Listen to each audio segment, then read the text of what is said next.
Hello guys, welcome back to my channel. আজকের ভিডিওটা দেখো, মৌসুমটা এত সুন্দর হয়েছিল এই কারণে আমি মুরগির গোস্ত যেহেতু কষা করছিলাম, তার মুরগির গোস্ত থেকে একটু আমি নিয়ে ভাবলাম একটু মুরগির গোস্তটা একটু চপ করা যাক। দেখো, চপ করার জন্য আমি এটা মেশিনে ঘুরিয়ে নিয়েছি, সব কিছু দেখো মশলা দিয়ে নিয়েছি। মশলাগুলো দিয়ে দেওয়ার পরে এটাকে আমি সুন্দর করে মেখে নিয়ে দেখো ছোট্ট ছোট্ট এরকম করে নিয়েছি। এইগুলোকে এবার আমি বেসনে একটা একটা করে দিয়ে, তেলটা আমার গরম হয়ে গেছে, গরম তেলে একটা একটা করে এটা দিয়ে দেব, তাহলেই হয়ে যাবে মুরগির গোস্তর চপ। দেখো কত সুন্দর হবে।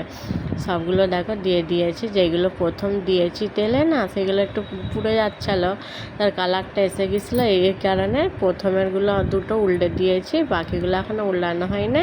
তোমরা দেখতে থাকো। আর এতে একটা আমি খবরের কাগজ নিয়ে নিয়েছি, তেলটা যাতে ওতে টেনে যায়। দেখো সবগুলো আমি দিয়ে দিয়েছি, যেগুলো প্রথমে দিয়ে দিয়েছিলাম সেগুলো আগে উল্টে নিয়েছিলাম। এবারে একে একে আমি সবগুলোকে উল্টে পাল্টে নেব। ভালো করে ভাজা হয়ে যাওয়ার পরে তারপরে আমি এটাকে তুলে নেব।